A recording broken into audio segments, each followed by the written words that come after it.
Buenas tardes, hermanos.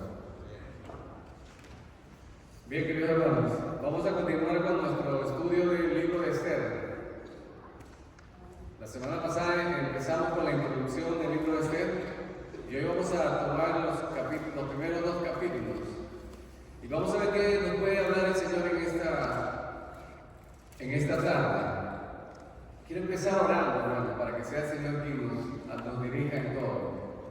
Padre, yo te alabo en esta tarde, una vez más, Señor, porque eres digno de toda alabanza y de toda adoración. Y para rogarte, oh Dios, que por medio de tu Espíritu Santo tú puedas iluminar nuestros corazones, nuestros ojos, Señor, espirituales, y abrir nuestros oídos, Señor, para que podamos comprender tus verdades, Señor. En cuanto a mí, oh Dios, te ruego que me des la sabiduría, Señor, para que yo pueda llevar de una manera sencilla tu palabra, Señor. Que podamos comprender y aprender las verdades que están allí, Señor. Esas verdades espirituales que solo se disciernen espiritualmente. Te ruego, Padre, que seas tú utilizándome en esta tarde y moviendo tu Espíritu, Señor, para que llegue a nuestro corazón. Te lo ruego, Señor, en el nombre de Jesucristo. Y en Él te doy las gracias, Señor. Amén y amén. Bien, queridos hermanos, como hemos estado empezando la semana pasada, el libro de Esther. Recuerden, Esther, su nombre original era Hadassah. ¿Sí recuerdan que significaba arrayán o mirlo? Eran las hojas de las cuales se utilizaban para la fiesta de los tabernáculos. Aquella fiesta en la que lo que acabamos de cantar, Osana, Osana, dice que el Señor pasaba montado en un burrito, la gente arrojaba palmas, arrojaba plantas. Era la fiesta de los tabernáculos en la cual cantaban Osana, Osana, bendito aquel que viene en el nombre del Señor. Y ese era el nombre de ella era Hadassah en hebreo, mientras que en el idioma del arameo, es decir, en el idioma persa, su nombre fue cambiado a Esther. Habíamos hablado de que era posiblemente en base a la diosa Ishtar, diosa de la fecundidad, por su belleza, o también porque esta planta, Hadassah, tiene una forma, sus flores como una estrella resplandeciente, como la estrella resplandeciente de la mañana, que es nuestro Señor Jesucristo. Entonces puede ser que por alguna de estas razones haya recibido ese nombre ella, Esther, es su nombre en la tierra de los persas. Estaba en el reinado de los persas. Ustedes recordarán cuando Daniel tuvo una visión, él ve el gobierno, una cabeza de una estatua, ve el rey Nabucodonosor, y ese era el gobierno babilónico. Luego ve en el pecho de plata, ve con dos brazos, y la interpretación era de que ese segundo reino que vendría después del babilónico sería el imperio medo-persa. Y es en esa actualidad donde estaba. Recuerda que el pueblo había sido deportado, habían sido traídos desde los judíos, habían salido de Jerusalén y habían sido llevados a Babilonia. Luego los medo-persas conquistan Babilonia. Daniel es parte todavía del gobierno, como leemos en el libro de Daniel. Y esto sucede después de que el Señor había dado por 70 años. Recuerda que el juicio de Dios podrá parecer muy largo para algunos, pero Dios tiene de Él son los tiempos y las edades. Determinó que después de 70 años regresaría a su pueblo, pero no todo el pueblo regresó. Y esta es la historia del pueblo que quedó en Babilonia, en Susa. Quedaron regados, ya gobernados no por Babilonia, sino por los medos y los persas. Y en la historia que se narra, habla acerca del hijo de Darío I. En este caso su nombre aquí es Asuero, pero su nombre es Jerjes I, conocido en la historia. Él reinó por casi 21 años en el imperio persa. Ahora vamos a hablar un poquito acerca de él, como empieza. Dice así la escritura, como si usted está conmigo en el libro de Esther, dice así: y aconteció en los días de Asuero, el Asuero que reinó desde la India hasta Etiopía sobre 127 provincias, que en aquellos días, cuando fue afirmado el rey Asuero sobre el trono de su reino, el cual estaba en Susa, capital del reino. Entonces, estamos hablando de el imperio persa, aunque en la visión de Daniel se ve como un imperio de plata, mientras que la cabeza babilónica era de oro, pero los brazos, es decir, representaba en la estatua la parte de los brazos, los medos y los persas, este reinó o fue más grande en cuanto a territorio que el imperio babilónico, pero no tuvo se podía decir, la calidad del imperio de Babilonia. Sí, fue un imperio que se unió, los medos y los persas, ¿no? Ahora bien, dice que tuvieron 127 provincias, era inmenso. Habían llegado a parte de Etiopía, dice, hasta la India, bueno, no la India que conocemos ahora, sino lo que es Pakistán, Turquía, toda esa zona. Ahora bien, ahora leemos en el verso 3 de que él hace un banquete. Dice que él hace una fiesta, dice, en el tercer año de su reinado, él hizo un banquete a todos sus príncipes y cortesanos, teniendo delante de él a los más poderosos de Persia y de Media, gobernadores y príncipes de la provincia. Es decir, él le hizo un banquete a todo su gabinete ministerial, toda la gente poderosa que estaban comprendiendo de su reino. Él los invita a hacerles una fiesta, un banquete. Y seguido a esto dice que él lo que quería, o la intención del rey, era, miren, en el verso 4, es para mostrar las riquezas de la gloria de su reino, el brillo y la magnificencia de su poder por muchos días, 180 días. Y esto, hermano, cuando usted ve esto, que el rey, el propósito, o si vamos a estudiar lo que sucedió en esta época históricamente, él los llamó para prepararse para la guerra que él quería contra los griegos. Aunque Grecia no era un país como el que conocemos ahora, era una unión de diferentes naciones, se habían unido y habían derrotado a los persas, a los medios de los persas. Los que más han leído historia por ahí, recuerden que hubo las guerras médicas, hubo 3 guerras médicas, es decir, por las guerras de los medos y los persas, en las cuales fue derrotado el gobierno persa por los griegos. En este momento que estamos leyendo esta historia, el rey intenta ir, como fueron derrotados su primera vez, él intenta hacer es decir, empieza a planificar la manera como derrotar a sus enemigos los griegos. Y llamó, por eso que llama a todos estos jefes, todo lo que era su gabinete ministerial, pero aparte de eso, vemos aquí, o la Biblia nos narra, vean la forma como el corazón de este hombre orgulloso, él quería mostrarles las riquezas de la gloria de su reino. Y, hermano, en la escritura vemos estos tipos se repiten. Lo vemos en el caso del rey Ezequías. Dice que el rey Ezequías le mostró la tesorería a los babilonios. Le mostró todas las cosas de oro y plata, todos sus tesoros. No dejó nada que mostrarse. Y el profeta Isaías, cuando le dijo, lo llama y dice, rey, ¿qué es lo que querían estos hombres? Y le dice, no, ¿qué le mostraste? Le mostré todo lo que había. Y él le dice, y el profeta Isaías le dice, vendrán días en que todo esto será llevado a Babilonia.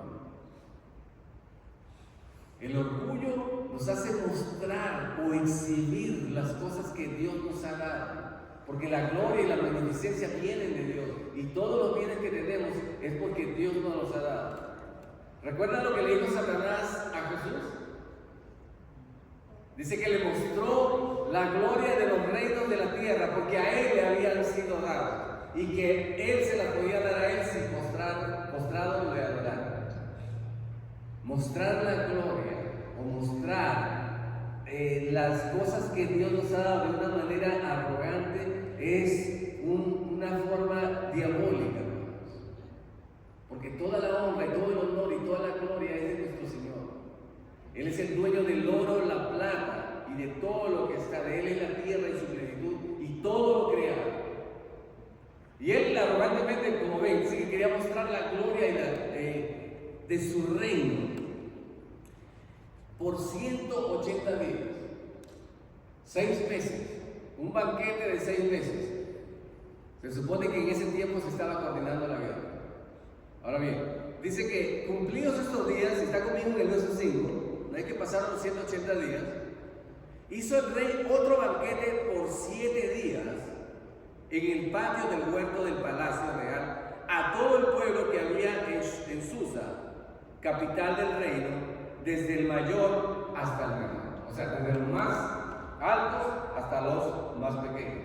O sea, ricos y pobres, todo. La fiesta era para todos. Un banquete especial por 7 días. Usted va a ver que el número 7, al igual que vemos en Apocalipsis, se repite mucho en este libro. Los persas tenían algo con el número 7. Lo vamos a ver ahorita. Vamos a seguir adelante y vamos a ver cuántas veces más se repite el número 7. Bueno, al séptimo día, dice así, los 7 días en el patio, y miren el lujo, las cosas con las que había hecho esta fiesta. Dice que el pabellón era de blanco, es decir, las cortinas de lino que ponían para cubrirse ya sea del polvo o del sol, ponían así unos tipos cortinas, no como las que hacemos ahora, sino unos toldos que van cubriendo el sol. Era de blanco, dice verde y azul. Aunque originalmente, hermanos, la historia nos dice que era blanco, púrpura y azul, eran los colores de Persia.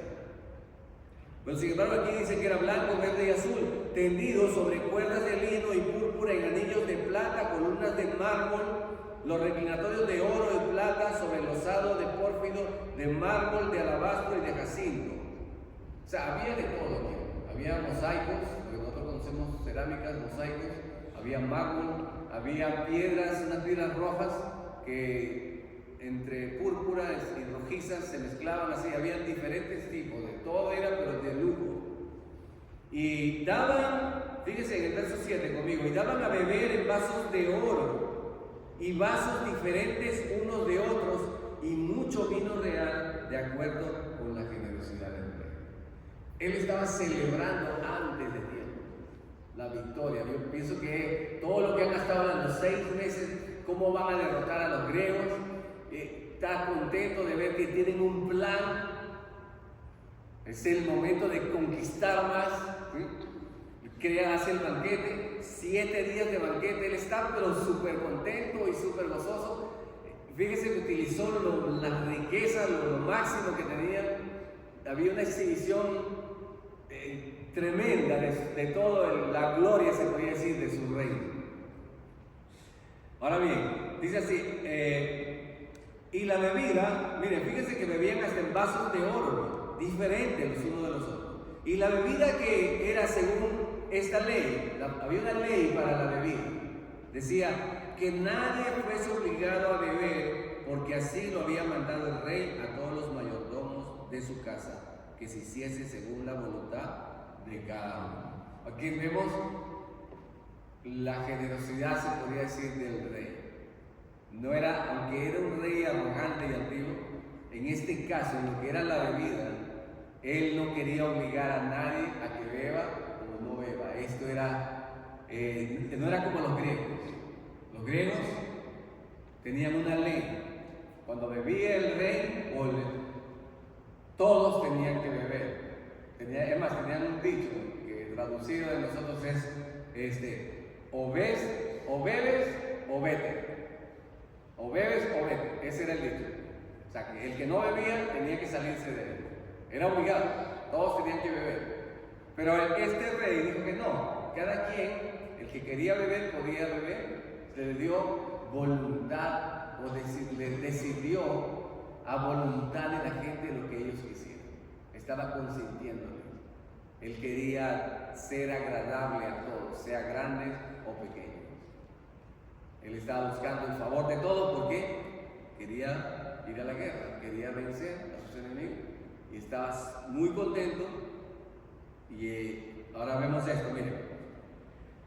Y venga conmigo al verso 9, verso 8, perdón. La bebida era según esta ley, que nadie fuese obligado a beber, porque así lo había mandado el rey a todos los mayordomos de su casa, que se hiciese según la voluntad de cada uno. O sea, el rey respetaba la voluntad de ellos. Asimismo, la reina Basti, que era la esposa del rey, hizo banquete para las mujeres en la casa real del rey Asuero. Que aparte las mujeres tuvieron su banquete especial y los hombres también aparte. Y en el séptimo día, una vez más vemos el número 7, cuando ya termina la fiesta, estando el corazón del rey alegre del vino, mandó a Mehumán, Bizta, Arbona, Bigta, Abagta, Setar y Carca, 7 eunucos. Una vez más vemos el número 7, 7 eunucos que servían delante del rey Asuero. O sea, tenía 7 servidores. Cuando usted escucha la palabra eunuco, generalmente eran castrados. Aunque esta palabra en la Biblia se utiliza hacia Potifar, no era castrado, tenía su esposa. Sin embargo, generalmente era así, los que cuidaban el harén de las mujeres del rey, de las concubinas, de las novias, de las esposas del rey, tenían que ser castrados para evitar que ellos pudieran tomar alguna de las mujeres del rey. Bueno, pero en este caso son 7 eunucos, ¿sí? Y le dicen a los eunucos que vayan y traigan a la reina Vasti a la presencia del rey con la corona regia para mostrar a los pueblos y a los príncipes su belleza, porque era hermosa. O sea, ya había mostrado la gloria de su reino, todo su lujo, ahora quería mostrar a su esposa la más hermosa que había, que quería exhibirla delante de todos ellos. Ahora, aquí vemos que la reina no le hace caso a su esposa, no le va a obedecer. Venga conmigo, dice: mas la reina Vasti, verso 12, no quiso comparecer a la orden del rey enviada por medio de los eunucos, y el rey se enojó mucho y se encendió en ira. O sea, que se fue molestando, se fue enojando a tal punto, o sea, lo dejó en vergüenza. ¿Cómo es posible que el rey manda a llamar a su esposa, la reina, y ella no le hace caso? Delante de todos los hombres que estaban allí, era vergonzoso para él, estaba furioso el rey. El rey era un hombre bastante impulsivo, lo vamos a ver ahora por las cosas que él hace.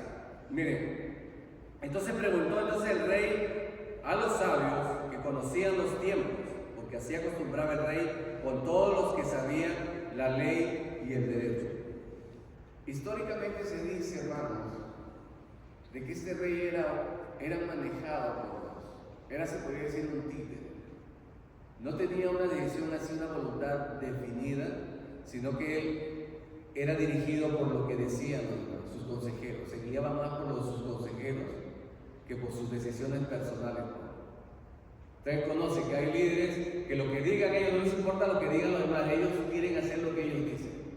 En este caso no, consultaba todo, dice que consultaba a los sabios que conocían los tiempos, o sea, que conocían el mover cultural, los tiempos en cuanto a su cultura. Recuerden que Persia era una ciudad, o se puede decir un imperio que había de diferentes naciones, diferentes idiomas. Y una cosa que tuvo Persia diferente a los griegos era que él respetó la lengua de las personas que se adherían a su reino. No les cambió la ley. Los griegos hicieron que todos sus reinos conquistados hablasen griego. Por eso que el griego aumentó tanto en el hablar de muchas personas, pero en los persas no. Ellos decían que se mantuvieran hablando su propia lengua, que no había problema. No fueron tan estrictos. Vemos aquí algo aunque él era un rey fuerte, vemos que no había ese tanto de dictatorial. No era, como vemos en el vino, no le exigía, tampoco le exigió en cuanto al idioma, a su lengua. Y estaban, dice aquí, en el verso 14, venga conmigo, dice: y estaban junto a él Carcena, Setar, Armada, Tarsis, Meres, Marcena y Memucán, 7 príncipes de Persia y de Media, que veían la cara del rey y se sentaban los primeros del reino. Aquí vemos otros 7 más, vimos 7 eunucos, 7 días de fiesta. Ahora él ve, tiene 7 personas consejeros que siempre veían la cara del rey. Así se dice históricamente que Persia era gobernada y había 7 familias reales, 7 personas que estaban siempre con el rey. Y esto le dice, bueno, y les preguntó, bueno, ¿qué se ha de hacer con la reina Vasti según la ley? Por cuanto no había cumplido la orden del rey Asuero enviada por medio de los eunucos. Y dijo Memucán delante del rey y de los príncipes, no solamente contra el rey ha pecado la reina Vasti, sino contra todos los príncipes y contra todos los pueblos que hay en toda la provincia del rey Asuero. Porque este hecho de la reina llegará a oídos de todas las mujeres, y ellas tendrán en poco estima a sus maridos, diciendo el rey Asuero, mandó a traer delante de sí a la reina Vasti, y ella no vino. Rey, tenemos que hacer algo porque esto es un acto de rebelión, que una mujer no debe obedecer. Esto va a hacer que todas las mujeres del reino no obedezcan a sus maridos. Entonces, ¿qué vamos a hacer? Vamos a sacar una ley. Miren la astucia también de estos hombres. Entonces dirán, verso 18, dirán entonces las señoras de Persia y de Media que oigan el hecho de la reina a todos los príncipes del rey, y habrá mucho menosprecio, enojo y enojo. Menosprecio de parte de las mujeres de sus maridos y enojo de parte de sus maridos por la falta de sujeción de sus esposas. Si parece bien al rey, fíjese, salga un decreto real de vuestra majestad y se escriba entre las leyes de Media y de Persia y de Media, para que no sea quebrantada. Que Vasti no venga más delante del rey Asuero, y el rey haga reina a otra que sea mejor que ella. Ahora, y el decreto que dicta el rey será oído en todo su reino, aunque es grande, y todas las mujeres darán honra a sus maridos, desde el mayor hasta el menor. Y agradó esta palabra a los ojos del rey y de los príncipes, e hizo el rey conforme al dicho de Memucán.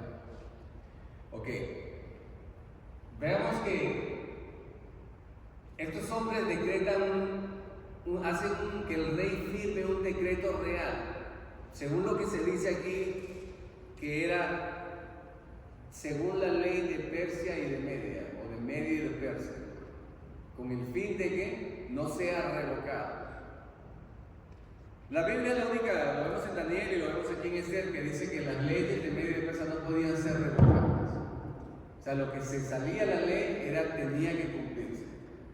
Por eso que hicieron ¿ustedes recuerdan cómo hicieron que para matar a Daniel? Crearon un plan, un complot, y dictaron una ley a que todo aquel que no adore o que pida algo sea echado en los fosos de los leones. Bueno, eso fue lo que hicieron, decretaron una ley para que no sea, como no podía violarse. Estos hombres también hicieron lo mismo, evitar de que el rey, cuando se le pase la borrachera y se le pase la amargura y la rabia, quiera volver a ver a su esposa a quien él amaba. Porque aunque él tenía un harén de mujeres, él había escogido a una sola por reina, y esta era la reina Vasti. Y lo vamos a ver cómo él después como que quiere cambiar de opinión, pero sin embargo ya la ley había sido dada. Él le va a dar el divorcio a Vasti por no haber venido al llamado que hizo su hijo. Entonces, verso 22 conmigo, pues envió cartas a todas las provincias del rey, y cada provincia conforme a su escritura, y a cada pueblo conforme a su lenguaje, diciendo que todo hombre afirmase su autoridad en su casa, y que se publicase esto en la lengua de su pueblo. Como usted ve, él respetó la lengua del pueblo, no era un solo idioma. La ley decía, la ley de Persia, para los pueblos conquistados era esto, de que los hijos nacidos dentro de la ley de Persia debían hablar el idioma del padre, no el de la madre, sino el del padre. Por eso que se dice que se envía él en el idioma del padre para que él ejerza su autoridad. Dice que se enviaba a todo hombre que afirmase su autoridad en su casa y que se publicase esto en la lengua de su pueblo, cada quien en su propia lengua. Ahora bien, como el tiempo pasa, capítulo 2, pasadas estas cosas, sosegada ya la ira del rey Asuero, se acordó de Vasti y de lo que ella había hecho y de la sentencia contra ella. Ya el hombre se le había pasado, dijo, ¿y ahora qué hice? Ahora ya no puedo volver a ella. Entonces, estos hombres, para evitar, los que le habían dado este consejo, para evitar de que el hombre vuelva a buscar a Vasti, y dijeron los criados del rey y sus cortesanos: busquen para el rey jóvenes vírgenes de buen parecer, y ponga el rey personas en todas las provincias de su reino, que lleven a todas estas jóvenes vírgenes de buen parecer a Susa, residencia real, a la casa de las mujeres, al cuidado de Hegai, eunuco del rey, guarda de las mujeres, y que se le den sus atavíos. Y la doncella que agrade a los ojos del rey, reine en lugar de Vasti. Y esto agradó a los ojos del rey, y lo hizo así. O sea que de aquí viene lo que se conoce como en la escritura como el desfile de belleza, el primer desfile de belleza registrado en la historia, está aquí en las escrituras. Según los historiadores, dicen que había 400 jóvenes vírgenes que estaban postulando a la candidatura para ser la reina del imperio persa, o sea, la esposa del rey Asuero. 400 jóvenes. Ella tenía su oreja, pero ahora que ha sido destituida Vasti, que significa mujer hermosa, él necesita una nueva reina.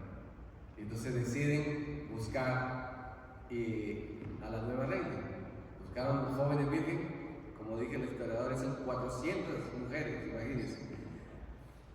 Ahora bien, aquí nos cambia la dirección a donde el historiador nos quiere llevar. Miren, dice que la doncella que agrade a los ojos del rey, reina en lugar de Vasti. Y esto agradó a los ojos del rey y lo hizo así. Y había en su residencia real un varón judío. Aquí nos cambia la dirección, porque la historia ahora va a irse por otro lugar, fíjense. Había un varón judío cuyo nombre era Mardoqueo, hijo de Jair, hijo de Simeí, hijo de Cis, del linaje de Benjamín. Aquí hay un énfasis. Aquí el protagonismo se va a cambiar un poco de dirección a este hombre, Mardoqueo. No sabemos su nombre en sí qué significa, pero sí conocemos que el dios babilónico Marduk era uno de los dioses principales babilónicos. Parece que de allí proviene su nombre, Mardoqueo. Ahora, este hombre era judío, y lo que nos hace, la Biblia nos dice, es que él era de descendencia real. ¿Por qué? Porque el rey Saúl era de esta tribu, y son los mismos, dice que hijo de Cis, de Simeí, de Jair, del linaje de Benjamín, todos parientes del rey Saúl. Este era un Benjamín, judío, descendiente de la realeza. Ahora bien, esto lo vamos a dejar ahí porque todo esto tiene un sentido más adelante. ¿Por qué nos dice esto la Escritura? Ahora bien, dice así: y el cual había sido transportado de Jerusalén con los cautivos que fueron llevados con Jeconías, rey de Judá, a quien hizo transportar Nabucodonosor, rey de Babilonia. De los jovencitos, entre ellos estaba Daniel y todos los que trajeron Babilonia de los deportados, y ya este hombre estaba allí. Y él había criado a Hadasa, como les dije, el nombre de Esther, es decir, Esther, hija de su tío, porque era huérfana. Y la joven era de hermosa figura y de buen parecer. Cuando su padre y su madre murieron, Mardoqueo la adoptó como hija suya. Usted sabe, no dice aquí específicamente cómo fue, pero usted sabe cuando llegaron los babilonios, ellos iban matando gente y se iban llevando cautivos a las personas. Probablemente ahí fue donde mataron a sus padres. No sabemos en realidad cómo fue, pero lo cierto es que ella quedó huérfana. Pero en su orfandad, este hombre la rescató, se puede decir, cuidó de ella, no quedó totalmente desamparada. Como dice la Escritura, que el Señor tiene cuidado del huérfano, de la viuda y del extranjero. Aquí vemos la provisión de Dios para esta niña. Como Él proveyó a alguien para que no esté completamente desamparada. Era su tío o su primo, se podría decir. Algunas traducciones dicen primo, tío. Mayormente se dice primo, pero él fue el que se hizo cargo de ella. Y ella dice que, como dice aquí, para hacer énfasis en el Escritura, escritor, dice que era de hermoso, de buen parecer, de hermosa figura. Dice, sucedió que cuando se divulgó el mandamiento y decreto del rey y habían reunido a muchas doncellas en su residencia real a cargo de Gai, Esther también fue llevada a la casa del rey. En el idioma original fue obligada. Cuando la vieron, según su esposa, dijo, esto está bien, vamos a meterla también dentro del... Se fue llevada, o sea, fue obligada a la casa del rey al cuidado de Gai, guarda de las mujeres. La llevaron para allá. Ahora bien, vean aquí la mano de Dios. Como les dije, este libro no habla nada acerca de Dios. No se menciona el nombre del Señor en ninguna parte, a excepción de unos acrósticos que han descubierto algunos intérpretes, como en 4 o 5 versos, pero no se habla. Pero aquí podemos verlo.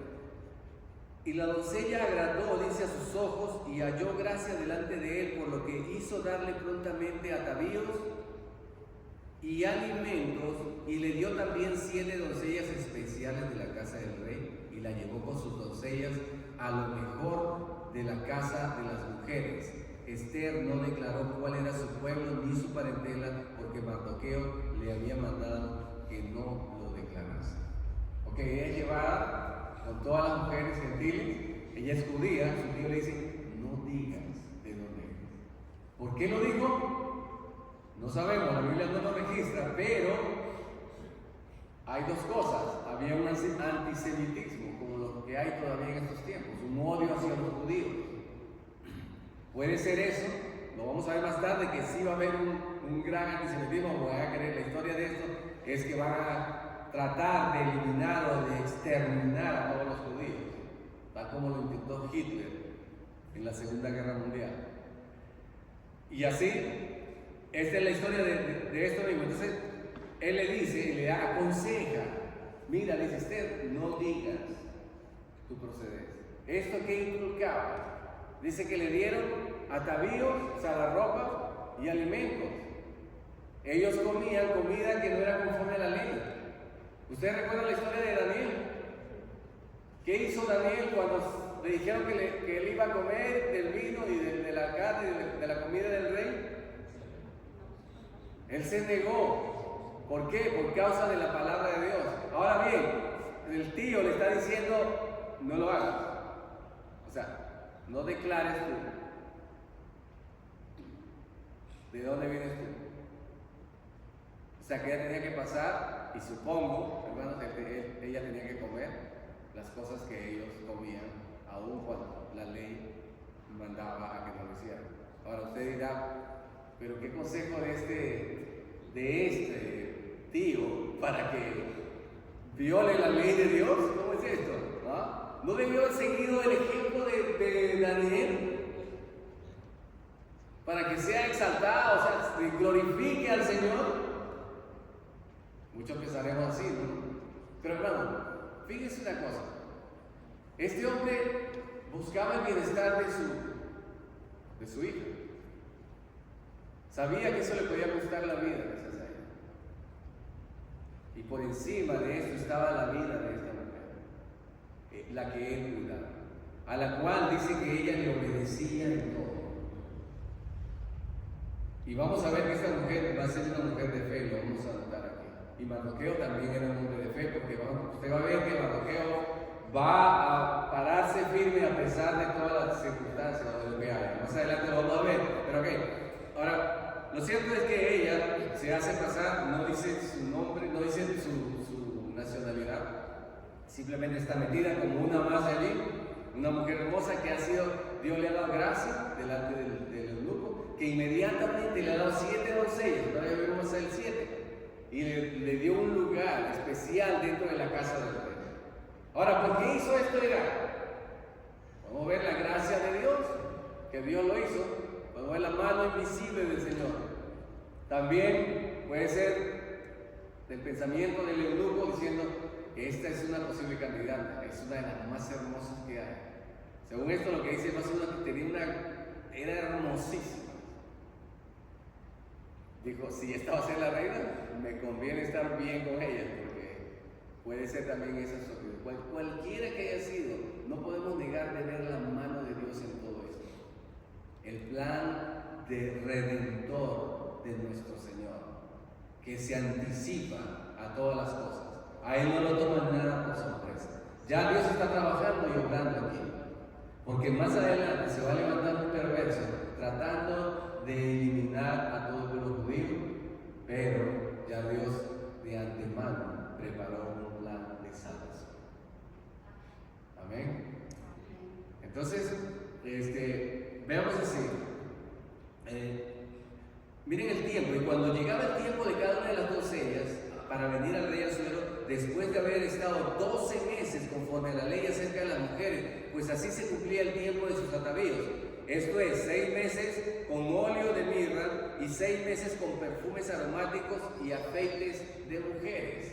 Es decir, era una capacitación tremenda, donde le enseñaban cómo debía comportarse dentro de las cosas reales del reino, y el cuidado de su piel con cremas. O sea, era algo, fíjense, un año de preparación académica, se podría decir, y de masajes también dice aquí, o sea, y de cremas hidratantes, en fin, aceites, perfumes. O sea, era para el rey, imagínense, el rey tenían que buscar, pero eso es lo que ha hecho, hermanos, de que piensen de que esta historia sea falsa.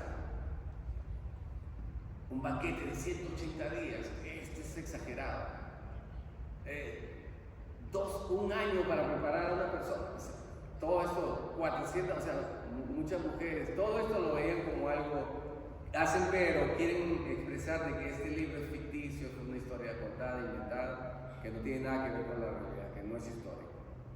Pero nosotros, los que creemos en la verdad de Dios, sabemos que esto es verdad, que Dios permitió que esto llegara a nosotros para mostrarnos la grandeza de su poder y el cuidado de Dios que tiene para con su pueblo. Amén.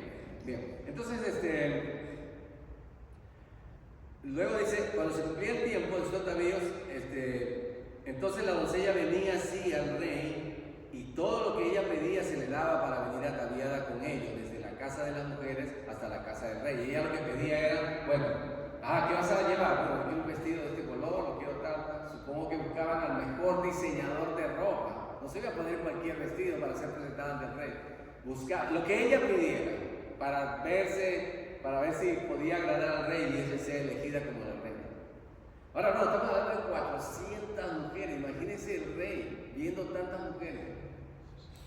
Ya llegará un momento en el que ya dirá, ya no quiero tanto estar viendo, o sea, pierde uno como bueno, esta está muy delgadita, esta está muy, no sé, esta es muy oscura, esta es muy blanca, en fin, qué sé yo.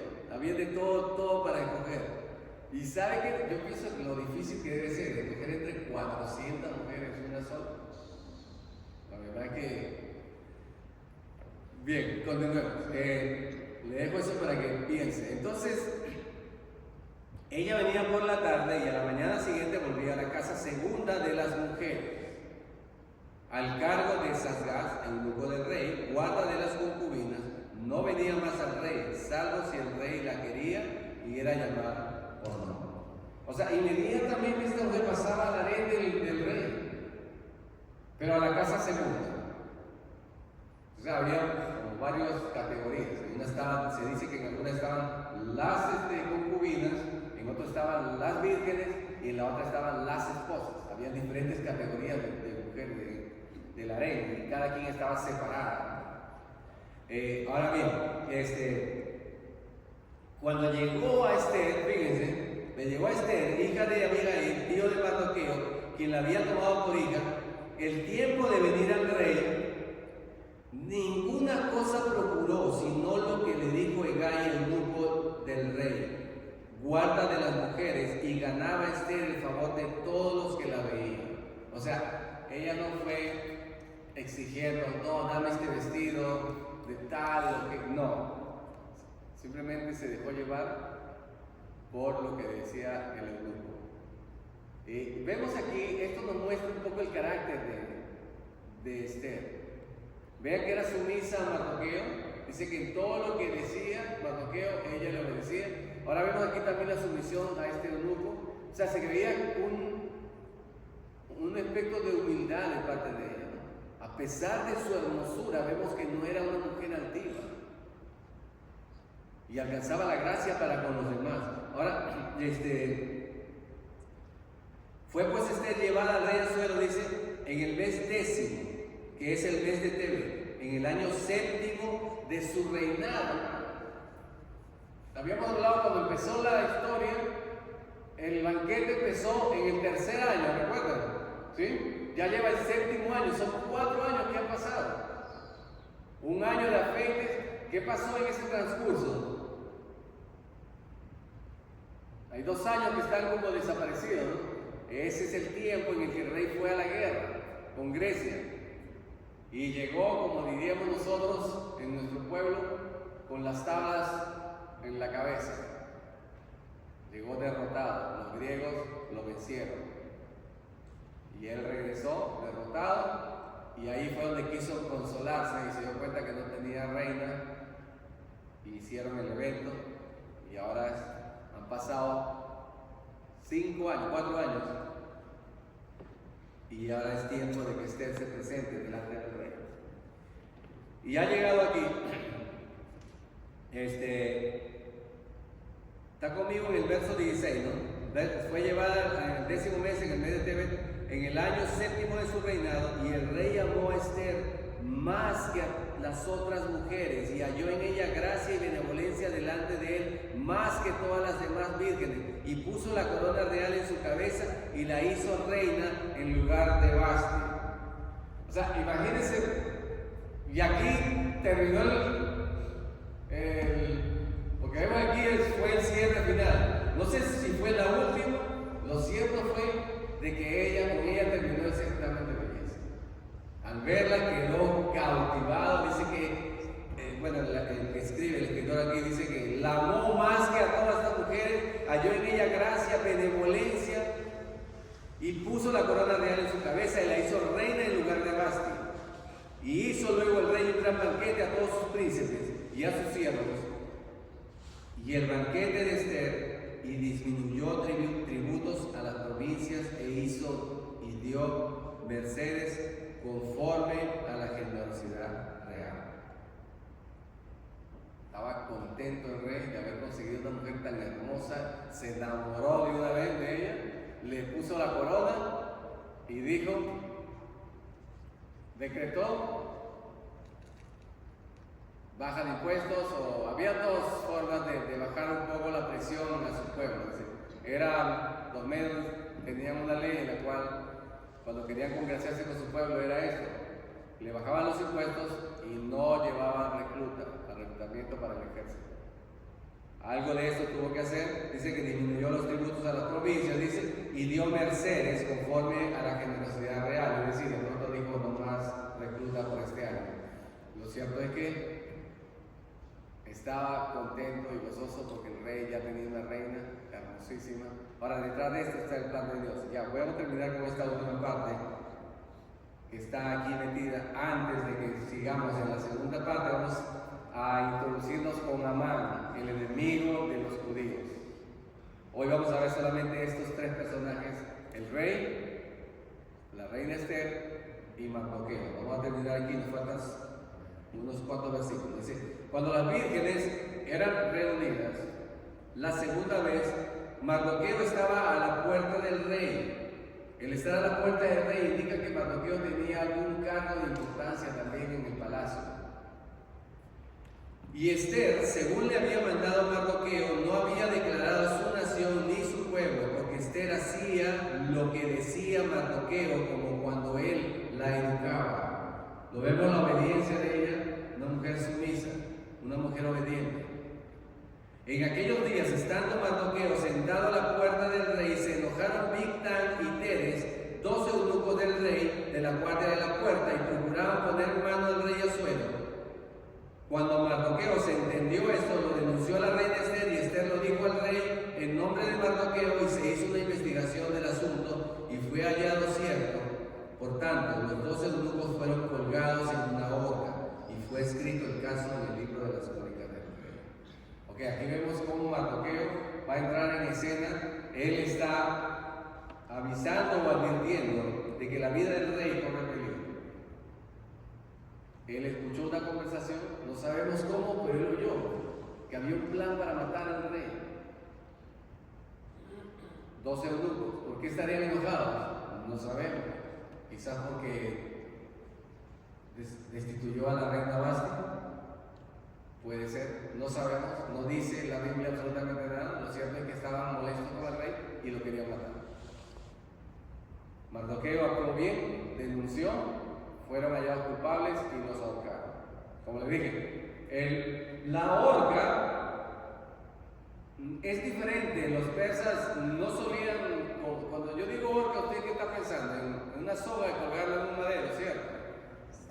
Pero ellos no solían hacer eso. Los persas solían utilizar el empalamiento. ¿Han oído hablar sobre el empalamiento?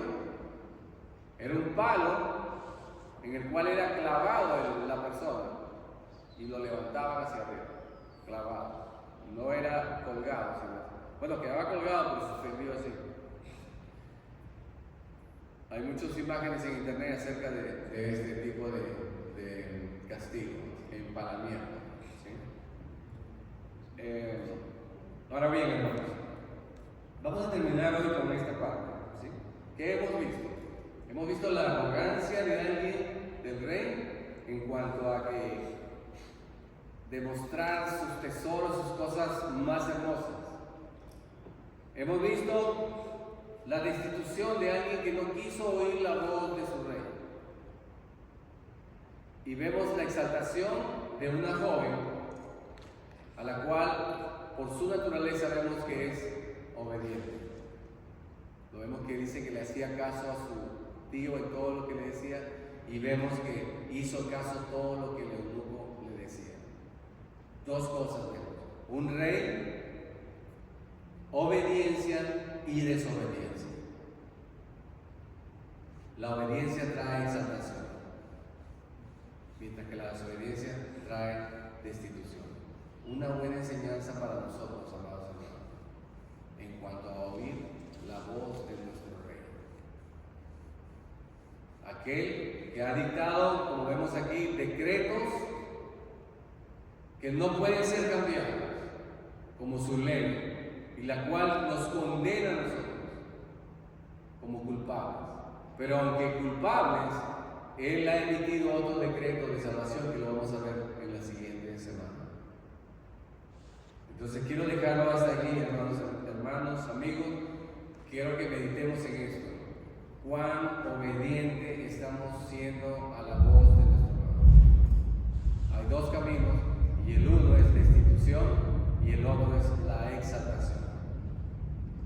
Vemos también la actitud de Mardoqueo.